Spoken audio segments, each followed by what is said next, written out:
మీరు చూస్తే seasonal hostels గురించి చెప్పారు. తప్పనిసరిగా 100కి 100% అవసరమైన మేరకు సీజనల్ హాస్టల్స్ శాంక్షన్ చేయడానికి ప్రజాప్రభుత్వం సిద్ధంగా ఉంది అధ్యక్ష. అధ్యక్ష, ఇది ఎందుకు చెప్తున్నానంటే అధ్యక్ష, మనం తీసుకునే కొన్ని నిర్ణయాల వల్ల మన జీవితాలు మారుతాయి అధ్యక్ష. నా జీవితం అలా యువగలం నిర్ణయం వల్ల మారింది అధ్యక్ష. రాదోని మంత్రాలయంలో నేను పాదయాత్ర చేసినప్పుడు ఆ ప్రాంతం ఎంత వెనుకబడి ఉందో నేను కల్లారా చూశాను అధ్యక్ష.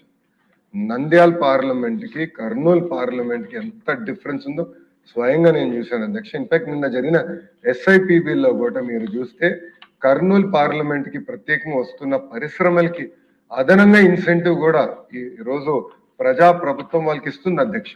ఎందుకంటే ఆ ప్రాంతాన్ని పైకి తీసుకెళ్ళాలి, ఆ ప్రాంతాన్ని ముందుకు తీసుకెళ్ళాలి, పెద్ద ఎత్తున పెట్టుబడులు తీసుకెళ్ళాలనే లక్ష్యంతో మేము పనిచేస్తున్నాం అధ్యక్ష. మొన్న జరిగిన DSCలో కూడా మీరు ఒక్కసారి చూస్తే కర్నూలు జిల్లాకి ఎక్కువ మంది ఉపాధ్యాయుల పోస్టులు కూడా మేము శాంక్షన్ చేసాం. అయినా కూడా అధ్యక్ష ఈరోజు నేను రివ్యూ చేశాను అధ్యక్ష, లాస్ట్ మినిట్ అధ్యక్ష, ఈరోజు నేను రివ్యూ చేసే హౌస్ లోకి వచ్చే ముందర ఇప్పుడు కూడా టీచర్ స్టూడెంట్ రేషియో మన ప్రాంతం కర్నూలు పార్లమెంట్ తక్కువ ఉంది అధ్యక్ష. ఇంత పోస్టులు శాంక్షన్ చేసిన తర్వాత కూడా ఇతర పార్లమెంట్తో పోల్చితే మనం తక్కువ ఉన్నాం అధ్యక్ష.